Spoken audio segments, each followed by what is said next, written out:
All right, we are back again with the Pat Stedman podcast interview series. It's been a minute, took a little holiday break, and we are here with President Dream, Anthony Dream Johnson, the Supreme Allied Commander, Serene Leader, and President of the Manosphere and CEO of 21 Convention, 21 Studios, and the Make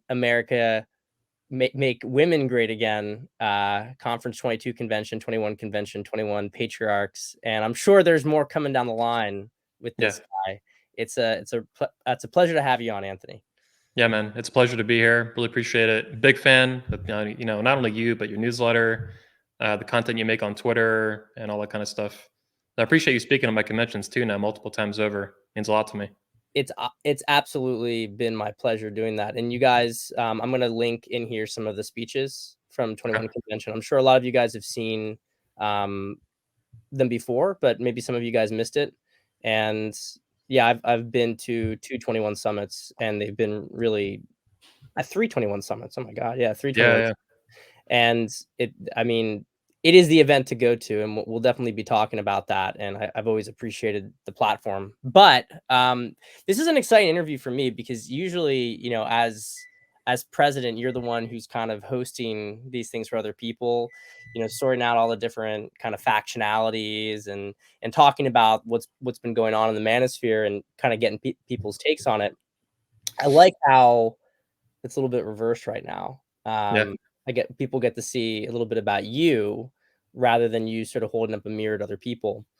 So before we get talking about a lot of the sort of current manosphere politics, because there's some really interesting stuff in there that I don't think a lot of the audience is fully had their awareness about, because I'm only in one specific corner of the sort of broader manosphere.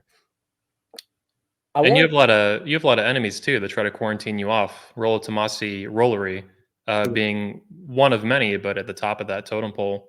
And that in a way he's tried to isolate you for years, and I don't like that. Yeah. I've done the opposite, obviously, trying to expand the reach of people that can view your content. Yeah, and I think in large part due to success and help of people like yourself, I really don't think he's succeeded. I think if anything, I don't want to be silly about this. Obviously, Rollo has a big platform and he has influence, but I do feel like also to a certain extent he's siloed in Yeah. in a certain corner of it. And I think he's kind of learned like where his safe space is, and where not to. Yeah. You step in certain neighborhoods, he gets punched in the face, so he doesn't really go out there anymore. But I want like the audience to hear a little bit about your journey. So, Sure. you started the first 21 convention when you were 17 years old. Is that correct? Yeah. I was in my first summer semester of college. I was a few weeks out of high school, probably 6 weeks or something like that. And I announced basically the first 21 convention meetup. It was actually called an under 21 meetup. Yeah. The convention came right after that within a matter of like 2 or 3 days. Someone said, "Oh, you should do a convention like an under 21 convention." And that's how the name eventually evolved into what we see today with 21 convention, 22 convention, all that kind of stuff. But I was very young. I turned 18 soon after that, so it wasn't like I was, early 17, but yeah, I was a teenager. I was, meeting with hotel managers and scouting locations and inviting speakers. The first, building blocks of what became 21 Studios today at 17 years old. And I was so young that I walked into these hotels and I tried to meet with management and stuff, and they looked at me like I was a lost kid. Like, what are you doing? What are you doing here? Like, what do you want? And I'm like, yeah, I want to do a conference. I want this room. Da da da da. And I didn't have a fucking clue what I was doing. And they're looking at me like this is some, I'm 17 years old. I look 17. So it was a very novel thing to do at that age. But I'm glad I did it. I'm glad I stuck to it for almost 17 years now. I mean, you see a lot of stuff on Twitter, like money Twitter, people talking about entrepreneurship. I mean, that is really like you do not see that very often. Somebody, especially, and this isn't like some online business even at 17 years old where you don't have to necessarily show your face. I mean, to have like it's very impressive, Anthony. It's very impressive, and Thanks. it's a real testament because it's still going, and it's still the premier one in the world. I mean, a lot of people have done knockoffs, but never never had the legacy or the success. It's always been, if they have like a one-off, then it Yeah. collapses next year. Yep. Um, There's been some good ones too that even those collapsed. Real Man Conference, for example, RMC in Europe, that went for 2 years, I think, total, 2008 and 2010. The first one was huge. Zamparion spoke at that, Johnny Saporno, a lot of guys you would even see today, you'd still recognize. Maybe Alan Roger Curry too. I don't remember. That had 500 people at it. That was in Amsterdam in the Netherlands. And I didn't go to that. But Richard Larina, he spoke at it too, and he promoted it. Gambler. And yeah, gambler, yeah. Yeah. And dude, 500 people at an event is huge. There's never been a Manosphere related event that I'm aware of ever that big. But then they only had it one more time in 2010 in Germany. And then the founder, Pim Putter, I think is his name, he's decided not to keep doing it anymore. It's hard. Yeah. So yeah, there's been a lot of knockoffs here and there. Other events like that were not, as far as I know, they were not inspired by mine. But they just fall apart for different reasons. Some of them implode. They're just fraudulent from day one. It's a money grab. It's a cash grab. Kind of like money Twitter. Money Twitter is like some of the gayest shit on the internet. All these 19-year-old millionaires, right, making money from their mom's basement. Meanwhile, they've never done or accomplished or built anything in their entire life.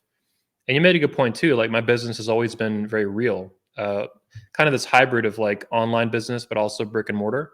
It has a real brick and mortar component that's very serious, like once a year or twice a year or whatever.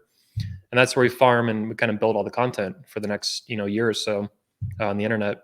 But that requires putting your face out there. Meeting hotel managers, signing like very serious contracts with a lot of money on the table and a lot of consequences if you don't follow through with that. A lot of flights, a lot of logistics, a lot of hotels, security, staff, all kinds of stuff. So yeah, this money Twitter bullshit. Yeah, it's sick. It always cracks me up when they talk about how being an entrepreneur is it's gonna change your whole life and it's gonna get you financial freedom and all this fucking bullshit. Being an entrepreneur is fucking hard. Yeah. You do get some freedom from it. Like you're your own boss. You write your own checks. More or less, no one can really tell you what to do without a gun or a gavel in a courtroom. But there's an enormous amount of responsibility with it. It's maximum responsibility. You're at the totem pole of a small business, however big it is for you, or a larger business, and everything tracks back to you. The buck stops with you. Yeah. So it's an enormous amount of responsibility that the average guy, if you haven't done it, is just not familiar with, and it's fucking hard. I love Elon Musk's quote: "Entrepreneurship is like eating glass." It is. It's fucking hard, and people hate you, and you're the bad guy, and you got to be there first, and you leave last, and like, yeah, it's been a wild ride. Well, I mean, obviously there's great upside with being an entrepreneur, that Yeah. you can, to a certain extent, determine how much money you make. Um, it is, as you say, I mean, I think that there's a certain category of people who want to become an entrepreneur because it's easy. You start your own business, you can make all this money, you don't have to work a 9 to 5. It's like, yeah, you don't work a 9 to 5, you work like an 8 to 8 No, every. you work 12 to 12. You work Yeah. 12 in the morning till 12 midnight the next day. You work 24 hours a day Yeah. sometimes.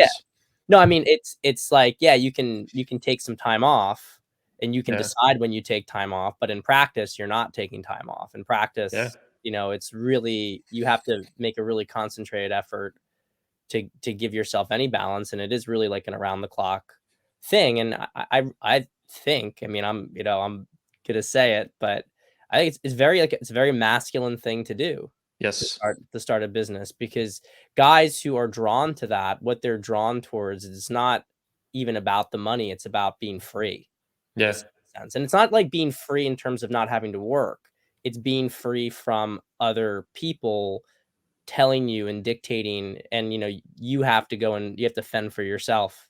And there's a pressure to that if you're a man who has more of like a slave mindset, Yeah. not a very masculine guy, it's very, very unappealing. I'm not, by the Actually, way, oh, go ahead. I was gonna say, I don't want to, like, I'm not saying that anybody who has like a non-entrepreneurial job is a slave. That's not the point, what I'm trying to say with the statement, by the Agreed. way. I'll clarify that. But there's a certain category of guys who, you know, they have the wrong impression of what entrepreneurship is. And a lot of them, there's a lot of guys in this world who really do just want to show up on somebody else's clock and collect a paycheck. And I'm not saying there's anything necessarily wrong with that. It just depends on what your priorities are in Yeah. life. I love being an entrepreneur, and I actually put out an interview today of my own from the convention, my 21 report, and I talk about this exact thing: how entrepreneurship is highly masculine, and that doesn't mean every man, if you want to be a real man, has to go be an entrepreneur. That's bullshit. Yeah. Do whatever your job is. Like Bobby Dino, for example, someone I know from the Manosphere, spoke at our event 2019. He kind of left a lot of the online world. He still has an active Twitter, but now he's working in the trade, some sort of construction or welding or something like that. Yeah. He's making really good money. Yeah. And he's like, you know what? Fuck all this internet bullshit. Fuck ebooks. Fuck this. Fuck that. I'm going to go out in the world and bust my ass and do this. And he's having a blast doing it. And that's totally fine. I have zero problem with that. Yeah. But yeah, it's very masculine. And what I mentioned in my interview is that this is a huge reason why you don't see a lot of female CEOs and female entrepreneurs. The entire category of work of being an entrepreneur, the enormous responsibility, maximum responsibility. Women have difficulty even with basic, like taking responsibility. Being an entrepreneur is the complete opposite of that. So that's why the activity itself of being an entrepreneur, it weeds out women, Yeah. just by our nature. So yeah, it's very. I've loved that element of it though. That it's been a really good journey for me as a man to be able to take that since 17 to continually evolve and grow through entrepreneurship and the enormous or consistent challenges it throws at your face.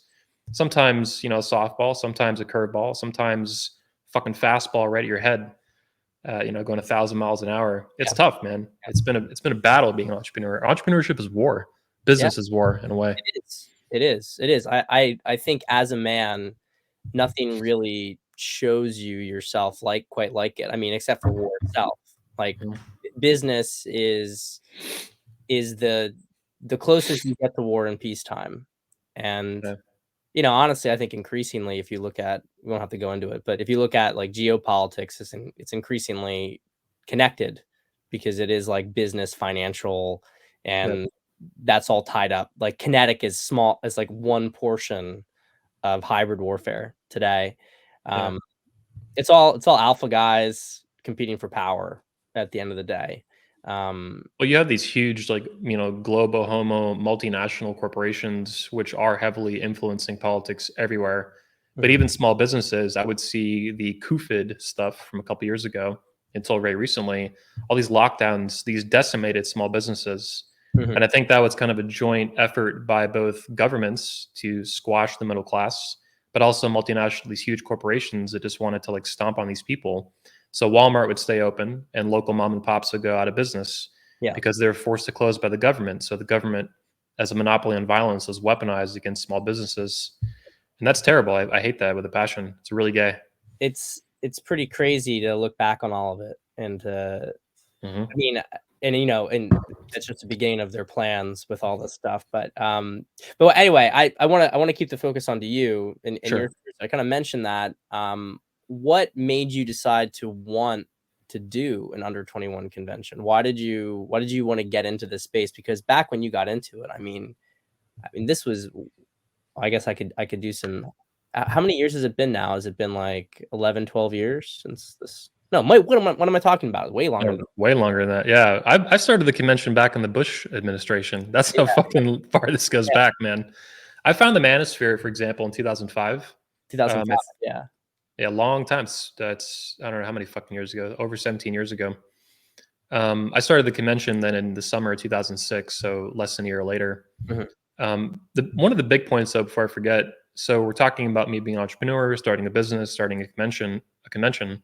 mhm, I did not intend to start a business. This was not. My father was always an entrepreneur, so some of this, eventually maybe came from that. That wouldn't surprise me on a kind of broader scale of life or bird's eye view of my life. But I didn't start the convention to be a business. It was a hobby project. It wasn't even legally a business in terms of being incorporated as an LLC until 2010. From mm, 2006 to January 2010, so like 3.5, 4 years, it wasn't a business. Well, it was a sole proprietorship. And basically, it was that's like a term for just running a business kind of organically yeah, as a one man shop. So it wasn't intended to be a business, and it slowly morphed into one over time. And it really started as like a hobby project. Like as a kid, we would do like these camping trips, for example, that were kind of similar in a way. I'd be like 14, 15, 16 with my friends, and we want to go camping on an island. We'd get together like 20 people, girls and guys both, and we go camping for a couple days. This to me was not too dissimilar from that. I was a little bit older at that point. I just got to college. Obviously, these were not really my friends I was doing an event with. This wasn't a camping trip, it was a conference. But Mhm. that's kind of in my head as a teenager how it was being organized. Like, oh, I'm at college. Let me just organize this conference. I don't know what I'm doing, but I'm confident enough that I can figure it out, and do all that. But your question was why I started it, and that's really simple. As I wanted to meet other guys from the PUA community, from the seduction community, from that wing of the Manosphere when I was young, because I wanted to get better. Mhm. I had met enough guys locally through Top Layer. It was like one of the best layers in the country, as it was told by people who visited it. It was awesome. The guy who ran it, this guy Zuzu, was just fucking totally on top of it for years and years. And we would have meetups that have like sometimes 30, 40 guys. Mm. We'd do like an approach-a-thon where we'd buddy up with somebody and we'd go out and just like, harass women basically in the streets, just approach them. I was very young, but this is like we do this at like malls or like City Walk, these kind of huge tourist venues from like Universal and Disney and stuff. Mhm. And we just go talk to women for like 2 hours. And I found that really beneficial for getting better. I was still like totally very like much of a newbie at that point, talking to women, approaching women. But I knew that I wanted to get better with social skills. I knew I wanted to get better with women. I knew I wanted to bang hot women, and they didn't want to bang me. And this is frustrating. I Mhm. was like, I want my penis to go inside of you. You're not okay with this. I need to figure this out. We got to make this happen. So it was very simple. And I was like, if I do a meetup of some kind of like we do a Top Layer, I want to make it, more national or even international. Just let dudes come out to it. We can get together for a couple of days and do speeches and stuff. But I figured if I was even around guys, a lot of them would be, worse than me. Because at Mhm. that point, I was at least approaching women, probably over 500 approaches at that point. So I was going to be better than a lot of guys, but I was like, there's going to be guys here who are better than me. Maybe they'll be 20, 21, 22 years old. They've done maybe a couple thousand approaches. So even if I have to teach some guys when we meet up, I'll be able to learn from guys face to face who are just better than me. Yeah. And if they're nice enough to show up and take the action to show up, maybe this will happen kind of organically. In my head at the time, this was kind of loosely how I was thinking about it. So it was intended to be a meetup. It wasn't even supposed to be a conference until people suggested that, or a convention. They're like, hey, if you're going to do a meetup, why don't you get like a hotel conference room and just have some speakers? And just being me, I'm like, yeah, that sounds like a great idea. I'm like committed to it like instantly. I'm like, oh fuck, now I gotta like do all this stuff. But anyway, it was a hobby project, and it was basically a method for me to get better with women. And I knew that all these other dudes who also sucked with girls mostly, they would also benefit from that, just being around other men with shared interests and shared goals. Like, hey, we're all fucking terrible with women, but it doesn't have to stay that way. And if we meet up, maybe that can like change and we go out to a bar together. Mhm. And dude, even in the early days of the convention, we used to all go to like the same club together, like 80 dudes. And it was hilarious because within like, as you can imagine, this is like mid 2000s PUA stuff. Every fucking dude is like, hey, who lies more, girls or guys? Yeah. So within like, dude, literally within like 30 minutes, every girl you go up to her, you'd be like, hey, she'd be like, fuck off. Yeah, Like yeah. they would immediately, like they were just, because these clubs weren't that big, and Yeah. 80 dudes is a lot of people at these bars saying the I'm same surprised it even shit. lets you in, that many dudes in that it well, I guess it's just a bar. Yeah, yeah, yeah. Yeah, these are like one of them was called Roxy back in the day. It was like a real club, one of Mhm. the few, and that one of the few in Orlando that wasn't like downtown. So it had like hundreds of people at it, but still like 80 dudes walking in with the same fucking social skill set, pretty bad, the same openers, the same motivation. They're all like amped up from the convention. You can imagine even now doing that, like going out. I mean, it'd be better these days because the guys are older, but it was hilarious back in the day. Yeah, that's unbelievable. I mean, back in those days, pretty much what we would call the manosphere wasn't even called the manosphere. It was just Correct. PUA, right? PUA, would you say that Or PUA seduction too, even back then. Yeah. would you make a distinction between PUA and seduction? I think it was a turning point. I mean, this is getting into old school stuff, but it Yeah, really was. It was initially called the seduction community, yeah. and this is in the days of like Ross Jeffries, particularly him. His thing has always been speed seduction, Mhm, registered trademark, trademark for Ross Jeffries. But even back then, when it was on MASF and like these news groups and stuff, it was called the seduction community. The PUA stuff got thrown into the mix by Mystery and Neil Strauss. I think both on the forums and then especially once the book came out, the game, that's when the PUA nomenclature, I guess would be the word, the acronym, that started kind of superseding seduction stuff. But they kind of been parallel, I think, for a long time. But I would see seduction stuff as a lot more authentic. The Alan Roger Currys and the even Zamparion, I think, would be a seduction guru, or just a seduction coach, not a PUA. Yeah. So there is a difference, but I think PUA, seduction. PUA was more tactical. It Yeah. seems like these are things to say. Here's how you move it forward. Whereas seduction was more, I think, based on how women think and how almost how you can guide interaction in the sort of like vibe direction. Well, I think a lot of it just came to the differences between figures like Ross Jeffries, former speaker of the convention, and Mystery, who became like the next huge figure. And yeah, Mystery was a pickup artist. So Ross Jeffries was not a pickup artist. Ross Jeffries and those kind of people were much more interested in like actually in seduction, in beliefs and belief systems and stuff, and energies and like masculinity and femininity, like Zamparion stuff. Zan called his company for a long time, and Enlightened Seduction, I think, was how he actually branded it. Mystery was in that kind of crew, the RSD crew. Mystery, Neil Strauss was much more mechanical and robotic. Yeah, even that's how the term came about, social robots, because they were just like approach machines. That's even what I did for a long time. I've done, dude, like 6,000, 7,000 fucking cold approaches. Like, and a lot of these were just robotic. A lot of them were not. I actually got a lot more, I don't know if it's intense is the right word, but it became a lot less robotic and a lot more organic would be the way to put it. But the early years for me was just banging out approach, number. Back in the days when you got girls' phone numbers instead of their fucking Snapchat or whatever the fuck they do now, their OnlyFans or something. Hey, what's your OnlyFans? God. That I'm sure somebody's gonna say that's the next iteration of it. Because I mean, now we're already at like, don't get her number, get her Instagram. Yeah, so, I remember when girls started trying to give me their Instagram, I was like, I don't do that. Yeah. I was like, give me your number. They're like, no. I'm like, no, I'm gonna leave. Bye. Like, yeah. Because I need their number to send them a dick pic. I'm not gonna send it on Instagram. You can get banned. This is why you don't get the Instagram or I mean, Snapchat. You could probably do it. I did that back in the day a little bit. But. So tell us a little bit about your approach. What's dream game? Well, first of all, I wrote a book actually called The Dream Way. It's not for sale anymore. It hasn't been, and it's on sale for a long time. I was 19 when I wrote it. Yeah. It sold about 100 copies. I even have some print copies. I might still have one in the garage or something like that. I have the PDF somewhere. It's over 100 pages, and then like has a couple hundred pages of bonus content. I used to write field reports and lay reports like everyone else back then, like to the point of, dude, hundreds and hundreds of pages of stuff. You should republish that. Maybe. If you just want to maybe just hang myself while I'm at it. Not literally per YouTube policy, metaphorically speaking. So my approach, the dream way, the dream game, that's evolved over time. I never really got too into any particular school of thought back in the day.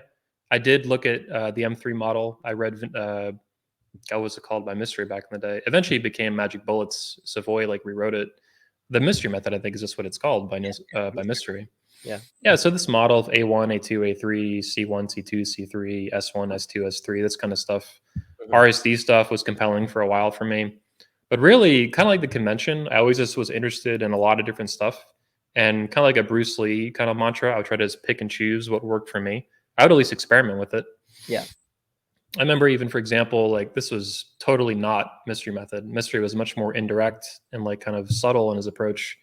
But the RSD crew, even in 2009, 2010, Julian, he's still around today on YouTube and stuff, doing stuff on his own, Julian himself or something. He popularized something called the Apocalypse Opener, and I loved it. And the Apocalypse Opener is you go up to a girl and you're just super, super blunt, super, super quick. So you're not weird off the bat or anything. There's nothing even interesting off the start. Hey, how you doing? I'm Anthony. What's your name? Blah, blah, blah. Basic shit. And within less than a minute, you're like, hey, would you like to come home with me tonight? You say it real casually, and they're like, wait, what? Do you want to come home with me tonight? We need to go home together. Just real fucking just even. And these girls, they would just start I mean, you get different responses too. Some girls would like grab me. That's when I knew I was like, there's merit to this. A girl grabbed me. I remember when I first started doing this in 2009. She grabbed my shoulder, and she was like, "Where do you live?" And I was like, "Oh, I'm dude, I'm like 19 or 20 or whatever age I am at this point." And I was like, "Holy shit." Because I really didn't know how this would get played out. And I was like, this is like magic. So yeah, I just kind of figured stuff out as I went over time, listening to different speakers and different coaches, and a lot of it is organic on my own. Not even I would write about what I was doing, but I was really just out, just winging it.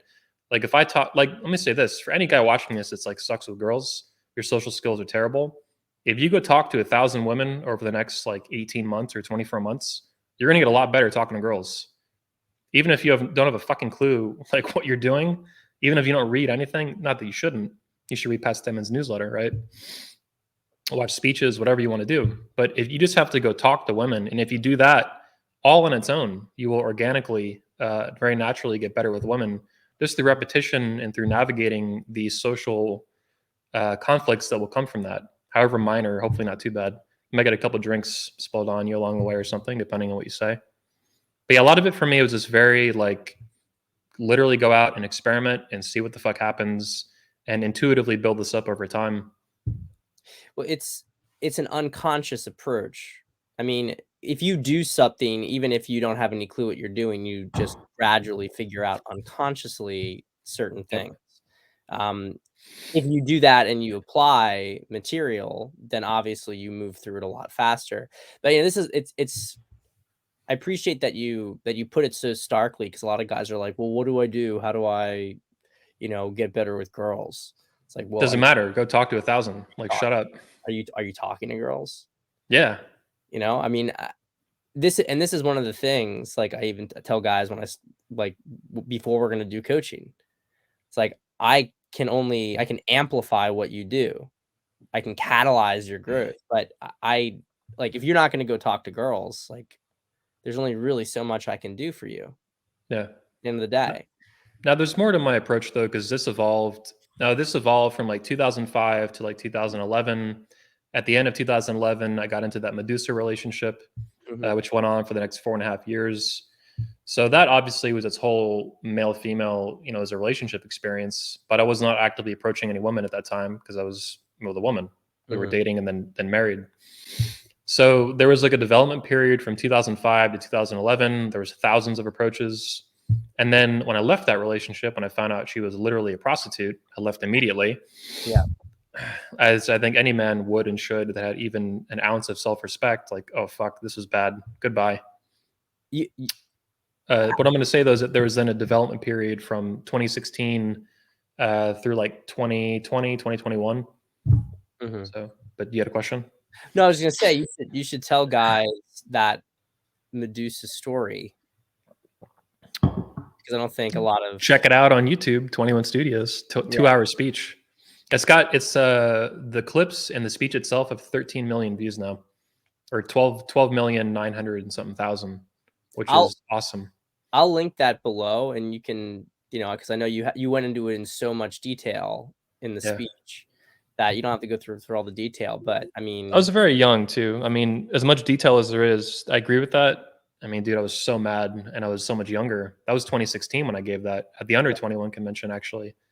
That's a young men's event. That's how we started the 21 convention.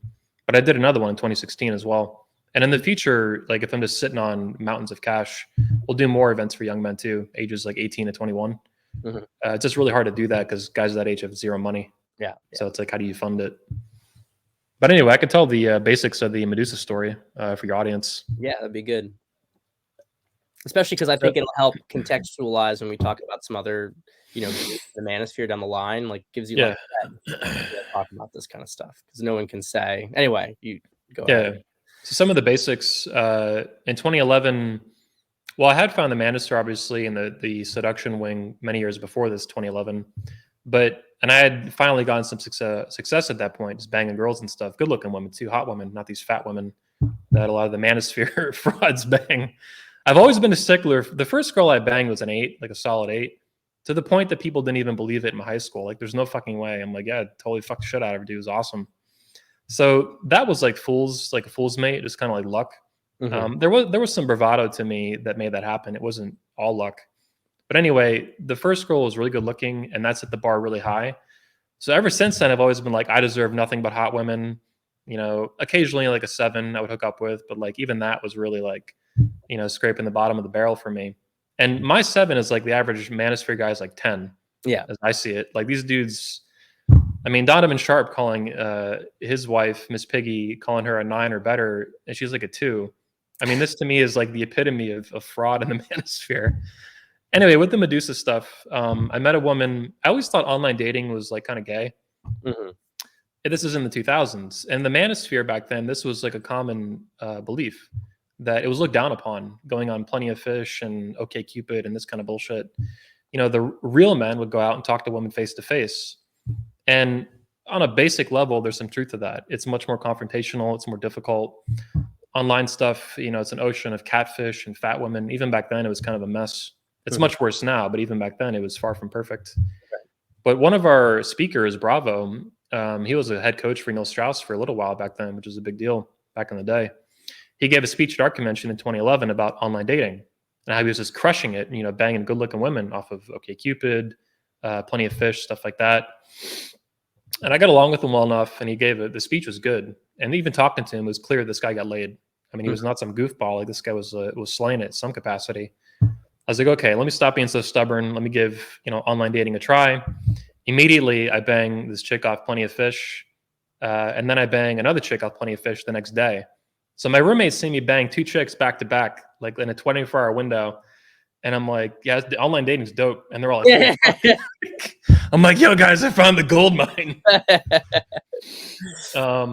As I found out, those 2 girls work together, and I ended up dating and marrying one of them, the woman who's now known as Medusa in the Manosphere. One of the reasons I call her Medusa is because she legally changed not only her last name after we broke up, which is understandable, from Johnson to something else. She changed her first name too, and I don't know what. And that's totally like a red flag. I mean, red flag the size of a fucking pickup truck. But anyway, I don't actually know what her name is these days. So Medusa is a funny name I created at the time, but at this point, I don't even know what her name is. Yeah. So calling her by her old name doesn't seem appropriate because that's not her name anymore. It's super interesting because it's just like she's completely hiding her identity. Oh yeah, her past. Yep. And, some guy's gonna end up with her and have no idea. She got remarried the same year. I mean, as far as I know, she's probably still married. I don't know. I haven't talked to her since we split up, so I don't know. So how did she pull you in that direction towards marriage? What was it about? I mean, you were young, you didn't have experience with it. What were some of the things that she did that kind of captured you? Well, there's a lot we can pack into this, but let me just say this. I was on this train of thought earlier, but I missed out. So from the PUA community and seduction stuff and approaching women, I was able to kind of red pill myself.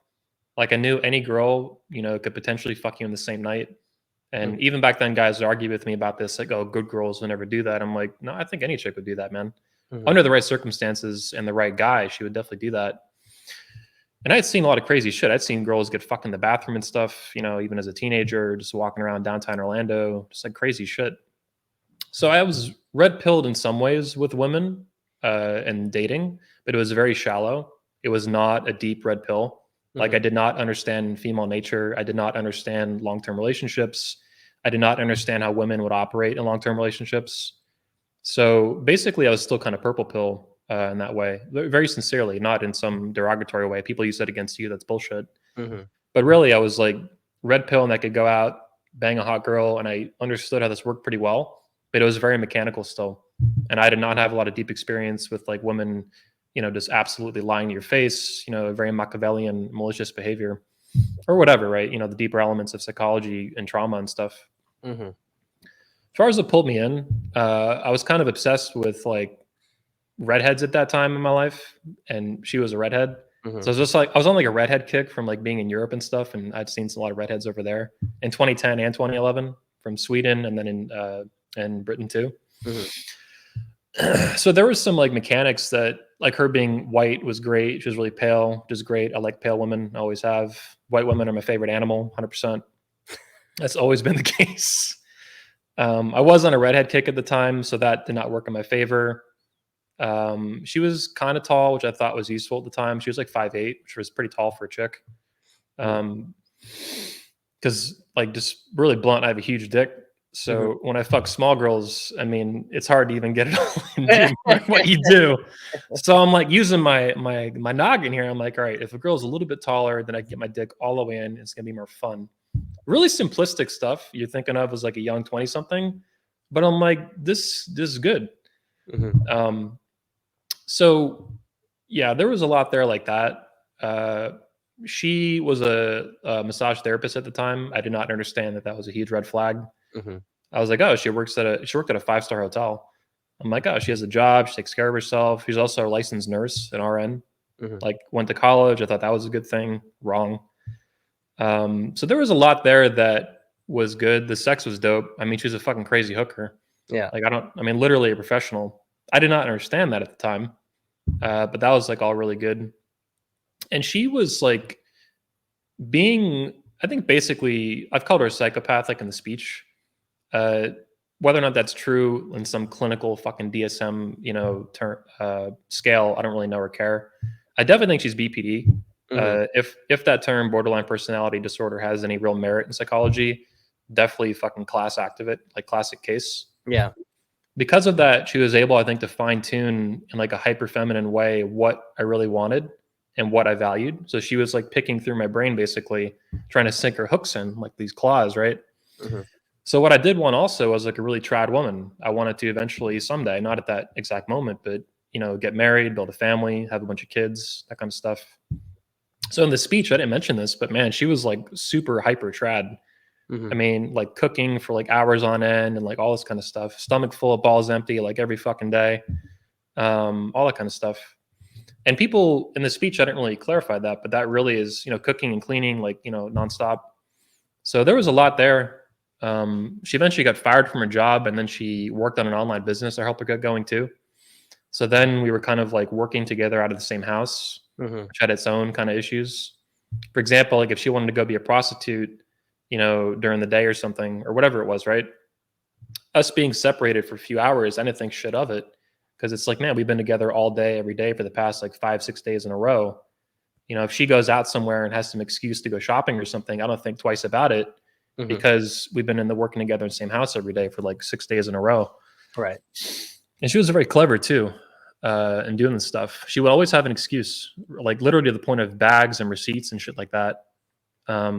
For example, she used to, I think, do a lot of escorting down in Naples, Florida, which is like pretty far from us, but like 45 minutes to an hour. But that was the only Whole Foods in like a fucking 2-hour radius. And I loved Whole Foods. So it'd be like a Saturday or something. And she'd be like, oh, I'm going to go to Whole Foods for you, blah, blah, blah. Well, if that took 3 hours, or over 3 hours, I didn't think anything of it. Yeah. Number one, Whole Foods is busy. Number one, and number two, it takes almost an hour each way to get there. So if she fucks some guy, runs into Whole Foods on the way out, picks up some shit, she can just say she got stuck in traffic or something. I mean, she was meticulous about covering her tracks like this. Always had an excuse, always had a receipt, this and that, always something to go do. And even if it was once a month or once a week, yeah, she was really into escorting. She would go periods too where I think she wouldn't do it. She just didn't need the money, didn't want it, didn't care. Probably felt validated enough in the relationship where she didn't really need to go get her rocks off like that. People think she did it for money or something. For most of the time, I don't think that was the case. Right. Yeah. I mean, it's a psychological thing. Yeah. It's the thrill of it. It's being, it's having that secret kind of like gives her the whole thing of control. Yes. Total control freak, and very covert about it. I would have no tolerance for like a woman telling me what to do. Alyssa has always understood that with me. But it's easier to control somebody with that attitude when you give them the illusion of control, or the illusion of like command in the relationship or leading it or something. I mean, dude, Medusa was a fucking chess player straight up. Yeah. Even with speakers, dude, she would distance herself from certain speakers or get close to them depending on the person, depending on the personality, depending on what like threat level she thought they were to our relationship. I mean, really like a real tactician. very motivated to pull this off. She would know that some guys would be able to suss her out, suss something was off with her. Yes. So she would keep her distance. Yeah, yeah. But if they were like close to me, like the video director or someone like Socrates or something, she would work to get really close to them and kind of buddy up to them. Right. Right. And just, you know, whatever bullshit story she had to tell them, whatever manipulation, she would focus it on them. And then the other ones she would just stay away from. Yeah. And then behind the scenes, maybe talk shit about them or something to try to, it would never ultimately soil my relationship with them, but it would be enough to where it would just kind of keep them at a arm's length, at a distance. So. Delegitimize them. It's interesting how, you know, you knew game, you knew kind of how to pull her in, but then at the same time she's gaming you. Yeah. Yep. I was just unprepared for that. I had never seen a girl do that before. Nothing even remotely like this. Little lies and shit. And I remember seeing a girl one time, a fuck buddy, one of the longest ones for like a year. I remember her lying to her mom on the phone when her car got towed when she was, you know, visiting to fuck. And the smoothness that she lied to her mom on the phone, I was like, whoa. Yeah. I'll never forget that. But this is like a drop in the bucket compared to what Medusa did. Like, she was really dedicated to this hidden lifestyle. Her own family, I don't even think, knew about the escorting. They knew she was like a cheater and stuff, but they didn't know she was a prostitute, as far as I know. How did you find out ultimately that she was a prostitute? Yeah. So that's discussed in the speech. It's a whole fucking story in itself. The basics is that initially I just caught her cheating. I suspected she was cheating, looked into it, found nothing. 2 weeks went by. My gut was still telling me to check. I checked again, found some evidence. It was enough to where I was like, we're done instantly. For the next 5 days, I'm packing up. When I like, hey, we're done. Facebook and no more marriage, ring off, like I'm fucking out of here. For the next 5 days was packing my shit up, you know, getting a U-Haul, packing everything up, my whole fucking life. Because I moved back to Orlando where I went to college. And during that time, she was doing everything to fucking keep me in the relationship for whatever reason, right? More pain, more torture, who knows, right? Whatever the fuck. So she was just like throwing shit at the wall at some points towards the end, just crying, alligator tears, promises, you know, I'll never do it again, blah, blah, everything you can fucking think of. One night, one of the last nights, she let slip that she had done some escorting very briefly in like a long time ago in the 2000s or something. And I had never heard anything about this. I'm like, what? Like that, like, come again? And, you know, she had a very specific story for it. And I was so emotionally distraught at the time. I didn't know what to make of it. It was just a huge mental note. It's like, okay, this woman, I'm leaving. This is done. Who cares what kind of truth she's trying to tell me or open up about her life or some bullshit? Like, I never knew this. This is like a huge red flag being a prostitute. So I got to Orlando and I finally told Socrates about this because I was not like posting some Facebook like, hey guys, like ex-wife, you know, wife says she was a prostitute. What do you guys think about this? But me and Sock are having a drink out behind his house, and I'm like, hey man, because he knew Medusa really well. You know, he had known her for years at that point. You know, seen her a lot. And I was like, hey man, I got to tell you something. I don't know what to make of it. It's a super sketch. And I told him that she had been a prostitute for allegedly this brief period of time. And Sock immediately is like, whoa. All right. He's like, and he's like much older than me. He's like 50 years old at this point, or almost 50. He's like, look, if she started being an escort, being a prostitute, there's almost no chance she stopped. Yeah. Maybe for brief periods, she stopped here and there, but then she would always get back to it. Always go back to it. He's like, so no matter what you do, before you lose access to her emails or phone records, all that kind of shit, you need to look it up. And I was like, all right, I'll look it up. Who cares? You know, let me look into this. I mean, not who cares, but like, not a big deal. Let me investigate. The next day I'm at his house. I lived there for about like 2 weeks. It was briefly till I found a place to rent. And immediately I see phone numbers to like escorting agencies in Florida. One of them was called Hose on Call down in like Fort Lauderdale. Yeah. And just a lot of sketchy numbers like that all over the state, places where we didn't know anybody, and multiple escorting agencies. So that to me was the nail in the coffin. Like these are like from 2015 too. Yeah. These are when we were married, never mind before. So she had been escorting for, by my calculation, at least 10 years by the time I left. So long before I was even around, and then throughout the relationship. And she admitted to some of it in writing. I confronted her about some of it through email and stuff. I was trying to fish out a confession, which I got out of her, and then I dumped it on YouTube. Well, no wonder she changed her name, right? Yeah. I mean, it's going to haunt her forever if she kept her real name, but she changed it. So I guess it does a lot to offset that. Yeah. I want to tell guys that, because there's always some guy who listens to this stuff and they have some sort of massive panic attack over the whole thing. Um, Women are certainly, duplicitous, and you need to understand about girl game and how they pull a guy in, and that they can lie about things. But Medusa is a very, very, I mean, you're dealing with like an apex predator. Your garden variety girl is nowhere close to being able to deal with this kind of stuff. And honestly, I've mostly only heard stories of this sort of stuff with like Eastern European women. Like Russian women seem to have like a higher level of, because it takes a high level of intelligence and Yeah. beauty and sexual um awareness. Let's put it that way. Like you have to have a trifecta to be a woman like this. So like super high IQ, super hot, and it's like super sexually attuned. And Yep. women, almost never have all three of those anyway, let alone to have all three of those and the intent to cause harm. Yep. I had never seen like I came from a very super abusive, violent household growing up.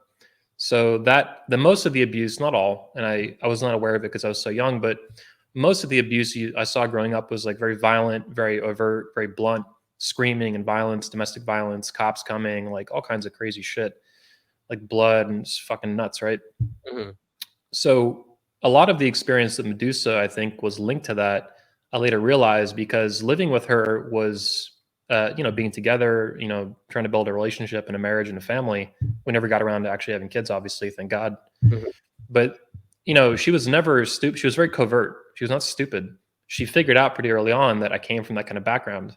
So she Mhm. was never screaming. She was never violent. She was never that stupid. She would never try to overtly control me, right? Everything was very covert, and I had never seen someone have that kind of intent, that negative, almost malicious intent. Probably was malicious at some points. Some of it was just her own kind of trauma, just like venting out into the world onto me. Sure. A lot of this, I didn't cause her to be like this, and I wasn't the only guy she did this to. I'm just one of the few that had a YouTube channel and a conference to talk about it, which is Yeah. unusual. Every guy's like revenge dream on his ex-wife. Blast his bitch on YouTube. But yeah, it's the abuse I had seen growing up was very overt, and I had never seen someone do this kind of covert, long range abuse. Ultimately, is what it was relationship abuse, even sexual abuse. Like I didn't want to, bang. I would never have banged a chick like this that was like a fucking hooker this many times. This is like dangerous, just Yeah. from an STD perspective. Yeah. So yeah, it was and yeah, it didn't make sense to me given my philosophy and beliefs even then that you'd want to be in a relationship with someone that you love and then actively try to hurt them and deceive Mhm. them at such a powerful scale. It was just bizarre to me. I didn't have those kind of beliefs in my head to do that to somebody. It's interesting though, as you describe like how she acted towards the end, it almost seems to me like she almost did regret that she hurt you, but it like in the sense that she was not going to be able to stop doing what she was doing. This is who she Yep. was. But it's not that, she didn't love you, or have some sort of feelings for you. It wasn't, I don't know, from when you tell it to me, it's almost like I see there's almost this part of her that, she became a hoe and she couldn't stop. Yeah. I think you're right. One of the speakers commented that when we broke up, when we split the divorce, so to speak, because we were never legally married, thank God, but we Mhm. did a lot of things that would mimic that. Having a wedding, took my last name legally, Mhm. rings, honeymoon, all that kind of stuff. But he said that her marriage to me, so not only the relationship, but even trying to get married, was her screaming for normalcy Yeah. because her life had been so abnormal. Her childhood was even worse than mine. Mhm. And it's rare I say that about somebody. My childhood was really bad, like really violent, really rough, really, really loud. A lot of, like I mentioned, a lot of screaming, a lot of violence on a almost daily basis for fucking 15, 17 years that I remember of it. Mhm. Hers is even worse. And, you know, she had gotten into prostitution being an escort, or she called herself a high-end call girl when she was like 19 Mhm. by her own account. Maybe it was even earlier. So that much, you know, prostitution, selling your soul for a couple $100 like that. I mean, that's gotta, women are so sensitive anyway to trauma and damage. I mean, she's just like overflowing with it. And I think she probably did want to get away from it and heal, but never was able to do that. And me, I was just like a last gasp of her trying to do that to escape this like lifetime of like super hoage. Yeah. But she's doomed. What's interesting is that, I mean, we've talked numerous times about this phenomenon of OnlyFans and this sort of rapid ease of prostitute. I mean, it is prostitution. Okay, maybe it's not always full contact, but Yeah. it's prostitution. And the dangers of girls getting into that, when we talk about it, we lament it. But I think, you know, there's another element here that we have to impress upon guys and any women who maybe happen to watch this, which is this, like, once a woman connects her sexuality so directly to money, Yes. it's something that you can't reverse it. I've never seen it get reversed before. They It's crossed the Rubicon. they crossed the Rubicon. Yeah. Yeah. They crossed Yeah. the Rubicon completely because the thing is, like, just whenever, like you said, like, they might go through a period where they stop, Yeah. then either there's some emotional stress where they feel like they're not wanted or whatever, or they have any kind of financial difficulty, Yep. then they're right back in it again. It's like second nature. It's easy money. It's easy money. Yeah. I mean, let's make it clear too. I was thinking about this yesterday. I tweeted about it too somebody tweeted about it. You know, an employee of 21 Studios tweeted about it on Twitter. Yeah. There are literally grandmas, probably by the thousands of them at this point, on OnlyFans. Literally. Go look this up, dude. There are grandmothers on I OnlyFans. think I want I mean, to. these women they're probably in their 50s and whatnot, but like that, I'm serious. There's OnlyFans grandmas. And you're going to see more of that as time goes on in the coming, you know, 5, 10, 20 years. These single moms will become on OnlyFans. A lot of them are single moms, will become single grandmas instead of single moms. So they'll be single grandmoms on OnlyFans. And this to me really illustrates the fall of the West and the fall of the American empire culturally as a people. Where grandmas back in my day in the 90s, grandmas would bake cookies and make chicken noodle soup and garden and shit like that. Now they sell pictures of their vagina on OnlyFans to men who are 1/3 of their age. Like, this is madness, but this happens every day. I think it just underlines how you can't put so much. There's only a certain amount of bullshit that a foundation can take before it starts to crumble across the board. Yeah. And what we've really seen over the last 20 years in particular, but of course you can track it back to the 60s, is that, you know, people just took it for granted. They said, oh, well, this is a really, you know, all this stuff works. So, you know, we can have this social change or that social change. And now you get the stuff where it's like, well, you know, is it really a big deal for you just to have pronouns? It's like, yeah, it is actually a big fucking deal. It was Yeah. actually a big deal 20 years ago when, you know, you started to bring all this stuff into the mainstream. Like, I don't have, and I think you're the same way, I don't have any issue with a gay person. If that's what he does, that's what he's interested in, that's what he's interested in. But obviously, when we've gotten to the point where we're talking about over promotion, you know, when they legalized gay marriage, like, I was honestly, it's 2015. I I would say I was completely neutral. I wasn't really like big on the fact that it was marriage, but I was very pro civil union, and I, you know, I was like whatever. Honestly, I was like whatever about it. And since then, it has been like every single thing is about LGBT promotion Yep. across the board. Across the board. It is like it is a revolutionary movement now. There are 5-year-olds being taught about butt sex in public schools. This is why they have the anti-groomer stuff, like in Florida Yeah. now and other states. Like it's just fucking sick. Yeah. Yeah, so I'm kind of like you. Like I'm very much my political foundations. I was apolitical growing up. Like it just wasn't really a thing in our house Hmm. until 2009. I found Ayn Rand and Ron Paul, Congressman Ron Paul. His son Rand Paul is a senator for a long time. So my foundations of politics immediately went into like ultra hardcore founding fathers, kind of that classical like liberalism, libertarianism, objectivism more formally. Hmm. But and because of that, with the gay marriage stuff too, early on, I was kind of like, well, maybe the government has no business anyway in marriage. That still might be my view on this. I'm not really sure, but Hmm. I do believe strongly that the gay marriage stuff, the homo marriage, is an attack on marriage itself, as Christians would define it, or any as history would define it, between a man and a woman. So there are a lot of like normal gay people, male and female, who are just normal people who don't want to like groom kids. They're not fucking weirdos. They don't want to bully you around. They don't want really a lot to do with you at all. Yeah. But there's a huge chunk, huge minority, or maybe majority, I don't know. But a lot of them, it's a covert method to instill, to wage a much wider war on the culture. It was so basically a lot of it was gay marriage was an attack on marriage, on heterosexual marriage is how they've used it. That to me is a fact of how they've actually used it since that Supreme Court ruling in 2015. And the Christians would say then this is like a huge slippery slope. That's what they were saying anyway before the fact, and Yeah. ultimately they were right, and at least in a practical sense. So it's Yeah. bad, yeah. But what's interesting is that, and I think this is bring it back to some of the core topic here I wanted to get to on our show, which is the manosphere.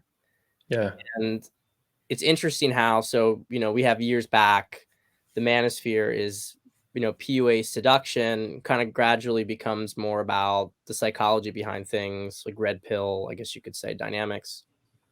And then you start to have more social commentary, more and more social commentary, because Mhm. once you start to figure out, okay, well, this is how women are, this is how women act, and then you start to see how maybe structures incentivize the bad behavior of women, Yeah. and why has culture gotten to the point where these things that women do that's bad for society, bad for relationships, why is it being encouraged, and why are there no Yeah. consequences to it? And so you have this broader social commentary, and now we look at the manosphere today, and the manosphere is, I think, the preeminent um, cultural counter movement Mhm.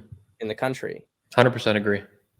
So talk about this a little bit, and about how you see the manosphere, the role it's playing, and also talk about some of the aspects of the manosphere that maybe you feel like are becoming less constructive over time. Like because I think personally, like, there's certain, I understand certain communities that develop as a spin-off and certain emotional reactions, but there are definitely some weak sections to the Manosphere, mgtow, um, guys who I don't think are necessarily rising to the occasion, I think is a fair way to put it. But anyway, riff on off of that, and let me Sure. know. Yeah.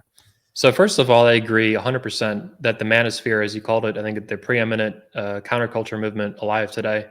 I think it's the most important movement alive in the United States and in the West by far, even more than MAGA and that kind of stuff. And I'm a huge Trump fan. A Mhm. lot of that's personal. I don't always agree with his policies or anything like that or what he advocates. But as an old Ron Paul fan, and Ron Paul tried to do the same thing that Trump did in terms of going through Republican primary, trying to take over the party, trying to get in the White House, make real changes that were huge to restore the vision of the founding fathers, or at least move the country in the direction that the founders would recognize and respect. Mhm. Something resembling sanity, living in a free and civilized society, right? Which is not where we're at and not where we're heading. It keeps getting worse and worse. So even considering stuff like MAGA, which to me that's a really positive political movement, it's been a huge positive shift for the country. The manosphere is still much more important. I do believe that, as Andrew Breitbart said back in the day, politics lives downstream of culture, Mhm. and the manosphere is addressing these cultural issues, sometimes legally and policy stuff. I think men's rights activists, for example, you didn't mention them. I think MRA is kind of co-evolved with the rest of the manosphere, with the PUAs and seduction stuff, and with even mgtow and the red pill. And it's kind of coalesced into this one larger, loosely organized movement now. Very, very loosely organized, but still very similar issues, men's concerns for fathers and even for boys, like we're seeing with Jeff Younger. So there's been a big evolution of it. It keeps changing, keeps growing, and keeps morphing. The different little tribes keep changing and colliding with each other. I think tradcons are like a big kind of segment of the manosphere these days, for example. And even the Patriarch Convention that we started in 2019, that is like an iteration of that. It's like a physical event to coalesce, build an alliance of men who want to focus on those topics and care about those issues and align with their views in that way, which is obviously going to be different from like an old pickup artist or something like that. So it's huge. Like I cannot stress enough that I think the manosphere is the most, like I said, the most important movement alive. And if it doesn't succeed, then the culture doesn't have a chance. It's going to die. Like we are facing the fall of Rome. I think the trans stuff is an example of that. The election stuff is an example of that. The crazy drag queen story hour stuff is an example of that. Teaching 5-year-old kids about butt sex in public schools with taxpayer money is an example of that. The rise of grandmas on OnlyFans is an example of that. So the manosphere is the only movement really addressing these problems. Let me put it this way. My thinking on masculinity and femininity is that they're the most powerful forces that exist in our entire species. They're way older than any religion. They're way older than civilization. They date back, in my view, hundreds of thousands of years. They're the most fundamental forces that we have, like primordial would be a way to put it, in our species. Sure. And that's all collapsing. Toxic masculinity, the weak men, the betas, the soy boys, degenerate women who are just horrors to an infinite degree. I mean, grandmas on OnlyFans, there are 18-year-old girls now. I think it's normal to be one of 500 genders. And you know what? On top of that, I'm going to sell pictures of my vagina for the price of a cheeseburger. Like this is madness that we live under. These girls are racking up body counts bigger than John Wick. Like, as Christians would say, it's like Sodom and Gomorrah. Yeah. I mean, this is really nasty shit. But also we live in this decadent society where you can still have conversations like this on high-speed internet. I can leave this right now, go to Starbucks and get a pumpkin spice latte with cheap gas and cheap coffee, and I have fucking guns around me. I can break my leg and go to the fucking store or go to the hospital right now and get top quality medical care for free. Just don't pay the bill to the ER. I mean, I'm an optimist, and I don't think that the fight is over. But I agree. I'm not a black pillar. Yeah, no, I wasn't suggesting that you are, but it is definitely a precipice that we're approaching. I mean, America needs to. I mean, in some sense, if you look at political realities as well, we have precious little time to turn it around, because one of the things that isn't really talked about a lot is, and we kind of alluded to this earlier with like how much stress can a culture take, how much stress can a society take. A lot of our institutions are propped up by boomers that are old and retiring and dying. And Gen X has a certain level of competency, but they're a smaller generation. And let's be honest, I mean, the boomers have the power in the country, and the boomers have been content to like bring in lower echelons of idiots into the organizations, and the organizations are kind of subsisting on what was there before and what the boomers kind of have top control over. Once they're out, the competency goes. And a lot of these organizations are just, you have total idiots who are brought in on ideological reasons, on social quotas. Look at the Supreme Court justice, that chick. What the fuck was her name? I don't know. They called her like Justice Wakanda or something. She can't even answer what a woman is. Like, what is a woman? Oh, I don't know. I'm not a biologist. Like, This is crazy. And then you have the nuclear secretary assistant or something, the guy who's stealing fucking luggage and he puts on dresses and shit.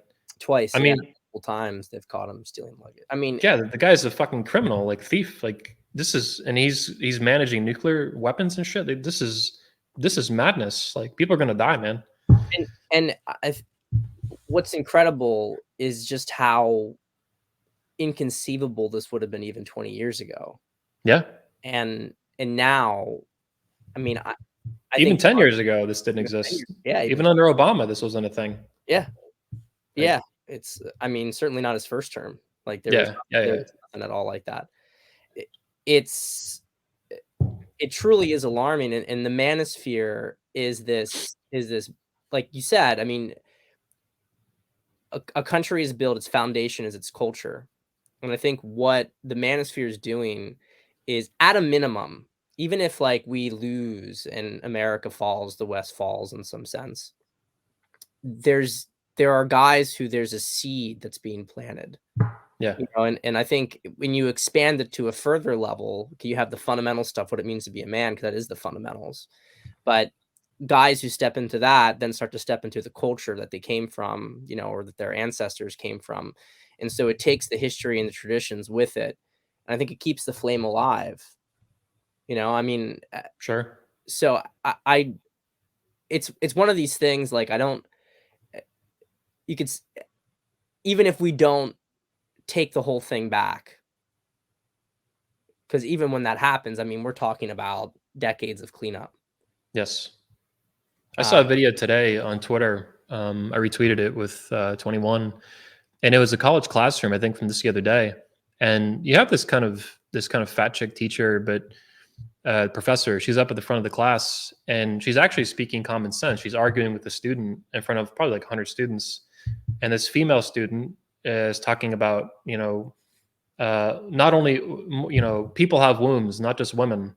mhm. And the teacher's like, no, only women have wombs.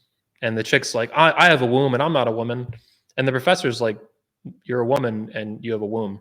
And the whole class, not just the student, the whole class is fucking losing it. They're not laughing, they're like yelling at her and bitching.